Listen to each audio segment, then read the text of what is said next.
This week on CNBC Sport, the podcast. The World Cup kicks off in the United States, a once-in-a-generation event for American soccer. I spoke with Major League Soccer Commissioner Don Garber on the specific criteria he will use to judge the impact of the World Cup on the future of the MLS. Do we have more media coverage?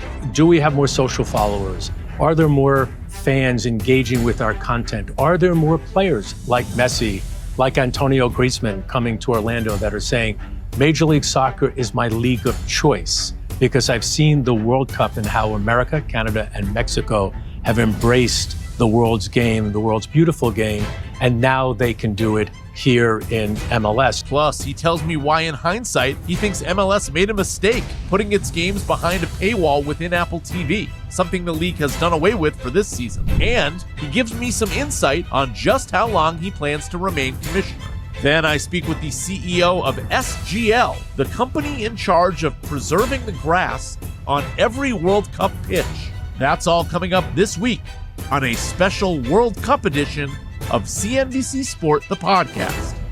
I am pleased to be joined by Major League Soccer Commissioner Don Garber. Don, thank you for joining us. Exciting time. It is, Alex. Thanks for having me. The new home of Major League Soccer with our teams represented here in the background on the eve of the World Cup. So I appreciate chatting with you. So you have said that the World Cup is going to be rocket fuel for Major League Soccer. And I'm hoping that for everyone watching today, for the investors, the fans, they understand exactly what you mean by this. Give me a couple different metrics where we can look at this a year from now, 3 years from now, 5 years from now, and be able to pinpoint, okay, this is what the World Cup did for MLS. Well, let's start with, rocket fuel isn't just about the rocket on that launch. It really is about the preparation and how you do all of the planning to ensure that when that big tournament comes, we're prepared to have a beginning, a middle, the actual tournament, and an end, and the time period after. So we got the World Cup in 2018. Since then, we've added 7 teams, 9 stadiums. Our attendance has grown by 30 or 40%. We've launched a whole youth effort. We signed the biggest, most popular player in the world. All of that was driven by a plan that the World Cup is going to be here. We want to be a different league from when we were granted the World Cup in 2018, including all the changes that we've made to our calendar and soon to our rosters. Post-World Cup, we want to see more attendance. We want to see more relevance to our clubs. We want to see MLS being part of the cultural conversation, not on the next day, but we want to basically say to the world, Alex, thank you for this incredible tournament. We're here and we'll take it from here. And that really has been our strategy since we were granted the World Cup so many years ago. So in other words, because the attendance has been growing pre-World Cup, to your point, should there be some sort of mark in the graph where we see attendance spike up so that it's on a different curve from this point on? If you look at the data, every time the World Cup has taken place, whether in 1994, pre the launch of Major League Soccer, but whether it was in Germany or in South Africa or even in Qatar, the pro leagues always see a bump. We'll see a bump. We'll see an attendance bump. But that really is just a short-term energy boost that sort of captures this idea that, hey, you saw the greatest, you saw an incredible tournament, you love the game, you might not have been connected. Now we have a team in your home. So yes, we'll be looking at attendance bump, but we're really looking at things that are less specific. Do we have more media coverage? Do we have more social followers? Are there more fans engaging with our content? Are there more players like Messi, like Antonio Griezmann coming to Orlando that are saying, Major League Soccer is my league of choice because I've seen the World Cup and how America, Canada, and Mexico have embraced the world's game, the world's beautiful game, and now they can do it here in MLS. A basic example of that is we're having 22 of our teams have a big promotion that'll say, this game on us. So the first game after the World Cup, a bunch of our teams are saying, come sample us. If you've not been a season ticket holder, if you've not come to a game, you're not in our records, that game's on us. And 22 of our teams are going to do that. So meaning the tickets are free? The tickets will be free. Okay. Next game or the first game on us. We'll take it from here and come sample us. Now, again, we're at north of 80%, 85% capacity in all of our stadiums. So that was a big thing for our clubs to to execute on as part of a broader World Cup marketing plan, using that rocket fuel, if you will, to give them a boost of energy, take popularity and take it to a higher level. And for those that don't know, briefly, explain what MLS 3.0 is. You know, it really is a strategic plan driven as the core of what MLS will look like after the World Cup. Coming after the World Cup, and by the way, between the semifinal and the final for the first time in World Cup history, MLS will have 4 games. We will be playing games, national television, broadcast television, including on Apple, that will be sampled, if you will, between these 2 World Cup matches. That's very, very unique to capture some of that energy and excitement. Coming right out of that, we'll have our All-Star game, we'll have our Leagues Cup, our competition with the Mexican League, and then immediately following that, Alex, we'll have a new calendar change where play on the international calendar will start in February and will end in May. We'll be taking a break in the summer, kind of like we're doing for the World Cup here in 2026. We'll have new roster rules. We're going to have 5 new stadiums, 1 of them opening up this year already in Miami, Chicago, New York. I'm anticipating Boston and maybe even another stadium that could come in a new market. So you'll see big markets with big stadiums, new calendar, new roster rules, and a whole lot more energy that's going to be behind the marketing, promotion, and content distribution for all of our marketing efforts. And the motivation for this is to take your playoffs and move it away from college football, the NFL, right? So that the attention is more squarely on MLS. It's not just about aligning and not competing with the pro sports leagues that have their most important season, their playoffs in December. Yes, it's about moving our playoffs to May, though there's competition in May. But it's really aligning with the international format, the way the rest of the world plays. MLS wants to be one of the top leagues in the world. We have to play the rest of the world plays. We want to align with where we can buy and sell players. This year alone, we did $325 million in player transfers, and that's not on the same windows that the rest of the world operates. Imagine what that will look like when we're playing in the same calendar as England or Germany or Brazil or Argentina. It's also about conformity. We don't want to be the American version of the beautiful game. We want to be playing the beautiful game here in the United States and Canada and be respected and admired for how we align with the rest of the world. Yeah, you know, CNBC just came out recently with its valuation list for soccer clubs. And MLS teams continue to rise in valuation. Inter Miami was the top-rated team at $1.6 billion. But still, the 13 above it are European teams. Is the idea to make MLS teams more of a global brand so that you're getting that sort of same following abroad that you are domestically? You know, today we're a domestic league playing the international game, the most popular sport in the world, and we want to be a global league playing in this domestic market. So you look at the popularity of Inter Miami, among the highest social media followers of any team in professional sports. We've got the most popular player in the world. We've got those pink jerseys that basically are everywhere. We need more than one team that has a global following. So at the end of the day, Alex, we ultimately are so proud of our team values. When you think of near $800 million average values for our 30th team, including the Columbus Crew that just had an ownership sale at north of $900 million. So that's a great calling card and expression of value. But in order to compete with the rest of the world, I want my teams to be as valuable as Chelsea, as valuable as Real Madrid or Barcelona or Bayern Munich. In order to do that, this league needs to have a player pool that rivals the rest of the world. We need to have the same calendar. We need to have the same production and the same global distribution that we're able to lean in on with Apple. We need to lean into the fact we have the best facilities, 26, 27 world-class soccer stadiums, 30 world-class training grounds. The foundation and infrastructure is there. Now that product has to align with how we're leading on infrastructure so that we could be one of the top leagues in the world. Are you worried that the Miami branding and perhaps even the literal valuation of the team declines when Messi retires?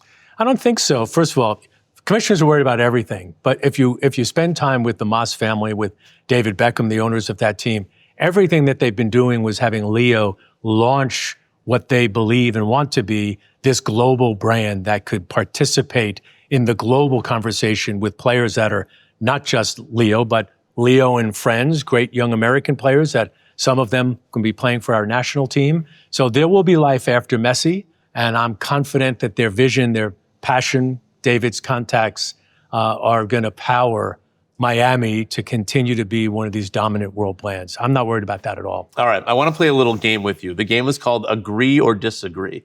I'm going to give you 3 different thoughts, and then I want you to tell me. One word you answer. Agree or disagree. No, not one where you, yes to begin with, but then you can expound upon it a little bit. All right, here's the first question. As a fan of soccer, if I want to get into the game, in other words, I have not been a fan of soccer for years, but I'm just learning about soccer and I'm really excited about it. There are too many global soccer leagues today. I agree there are many. I don't know that I could say too many, but only one that is playing in your hometown in a beautiful stadium with community engagement, with brands that are matter, with players that are playing in an academy aspiring up to play for the first team, Kevin Sullivan being a great example of that. So we want fans to love teams around the world, love national teams around the world, love your club and country, but be a fan of your local MLS team. We have 30 of them. We're covering all of the United States and Canada. So I'm not worried about global competition. I want more soccer fans, and our job is to deliver them value and interest in their local team. So you're not worried about the idea that this World Cup comes along, everyone's super into the U.S. men's team, and then they're looking at these great players and realizing, oh, like, these guys aren't playing for the MLS. They're playing for European teams. And of course, some play for MLS, but quite a few don't. Is that a possibility? Well, 40, I don't agree with that. So agree and disagree. 40 plus MLS players will be playing for World Cup teams. A great stat that nobody knows. So I'm shouting that from the mountaintop. More than any team in the world other than the top European teams. We have more players on the U.S. national team, 8 of them, than we've ever had at any point. 20 plus of those players, Alex, have come through the MLS world. Alex Freeman played in the Orlando Academy, played in Orlando MLS Next Pro, son of an NFL player, now playing for our national team. So our job is to tell the story of how you can be a fan of the game. You might follow a Canadian player that plays for Miami. You might follow a player for Senegal that's playing for another team. You might follow Miami that has 2 players on their national team. So I'm actually excited about how we have this international conversation going on. 70 players from around the world representing 40 different national teams. It's remarkable. I spoke with Landon Donovan a few weeks ago on this show. He said that in hindsight, Major League Soccer was not a mature enough league to strike the Apple TV deal where the games were paywalled. Agree or disagree? Agree. It was a great idea. And, and you're running a business, particularly one that's got to be bold and innovative. I mean, this is a sports business show. Shame on us if we didn't go and take the risk of being the first global property to ever go and stream their games without I thought you were going to say paywall. shame on us that we took the most money that was offered to us. Honestly, it wasn't about money, right? Because when you're dealing with the amount of money they were paying in a multi-billion dollar business, it was about the idea of what Apple could do to bring us, to your previous question, to a global audience with easy access on any internet device, obviously your phone as well, to have the promotion and energy and innovation and technology of Apple behind us and focusing in on us. I didn't want to be one of 10 soccer leagues on any other network. We just did a game last week where we had 17 iPhones that were covering. They were the cameras that were covering our game. It was a global story. And by the way, nobody knew, meaning that's how high quality our games are. We also produce our own games and could tell our own stories. We can pick our talent and have those guys that really understand our game and can get behind the scenes, take the jersey off and do those content programs that matter to us. We're aligned with now F1 and Major League Baseball and Ted Lasso and Severance in a growing platform. So I'm really happy where we are today. The experiment of a paid subscription didn't work. Do I think we're going there at some point in the future? Maybe 5 years, maybe 10 years. I agree with that, but we were early. All right, related question, agree or disagree. The next media deal for MLS should involve multiple media partners to increase overall reach. I agree by qualifying. I really don't know what the market's going to look like when we go out to the market. I think there's a world of more exposure today is better, but people confuse linear exposure as more exposure as opposed to streaming exposure. So if we had 3 streaming partners, Netflix, YouTube, and Apple and Amazon, those are streaming partners, right? And people are concerned about whether or not you have the same access via streaming as you would through a cable system. I'm a big believer. I'm a big believer in the digital transformation, a big believer that the world is moving to Netflix airing sports. When I was out in the market, they said never. Yep. We were out talking to Amazon. They said we're not doing sports other than with the Premier League, and they are big time in sports. Netflix still says that they only are interested in event sports. Do you not really believe that? I think they are very smart in what they do. Their event strategy, Bella and Ted are doing a great job. But times change. As I said, a couple of years ago, they weren't in sports at all. A couple of years ago, Amazon, YouTube wasn't doing sports. And today with, Sunday Ticket and all the other things they're doing, years from now, this business is going to look dramatically different than it did when we went out to market. So what it looks like when we're negotiating our new media deal 2.5 years from now, I can't say. Another big coming landmark for MLS is your collective bargaining agreement expires at the end of the 2027 season. What are the most important issues in that deal so that when the deal is in fact agreed upon, as commissioner, you say, okay, this is, the one thing that we need to get done that doesn't currently exist in today's CBA? It's interesting. I don't know that there's anything on the league side that we're looking to our players to change in a major way, other perhaps than access. If you were to ask me, what's the single biggest issue we have a very international player pool. They're not used to the media access that the rest of the North American leagues are used to. I'd love to have more data and biometrics from our players. And I think they, too, are interested in ensuring that we're providing that information in a private way, but using that information to help promote Is there the game. like an AI play here? Are you looking at that, sort of different ways to, I think we're all looking at AI in ways no different than your business, where AI is, it's no longer are you looking at AI, it is integrated and a part of our business in every way we think in terms of how we operate our business, how we're thinking about the game on the field, how we're thinking about production and content creation and distribution. With our union, just get back to that last question, I look forward to sitting down with the MLSPA. They've got great leadership. Matt Freese, who's called into the U.S. national team, goalkeeper for NYCFC, is on their executive board. The guy went to Harvard. He's a smart guy. I've gone through 5 CBA negotiations. I'm confident and excited about a sit down with our players. I think there's another thread here, which is I've been trying to ask all the different commissioners from this. I can't remember if I asked you the last time we spoke or not. But since then, prediction markets have become very big. Along with that comes this nationalized exposure to betting, sports gambling. Do you feel like the possibility of a gambling scandal has increased as betting becomes more accessible to everyone? Well, I do think the possibility with broad exposure and broad access always will increase. The question is, do we all have the right checks and balances and warning systems in place and education in place to ensure that that doesn't happen with our players? And we do, and we're fortunate to have a FIFA Watch system and relationships with all of our data providers to know if something should happen that is unusual, and there's a lot of betting on global soccer and on Major League Soccer, particularly outside the United States, we know immediately. So I'm not quite sure, Alex, that the accessibility is going to increase the risk. We're now in more control of that risk, and we're able to put checks and balances in.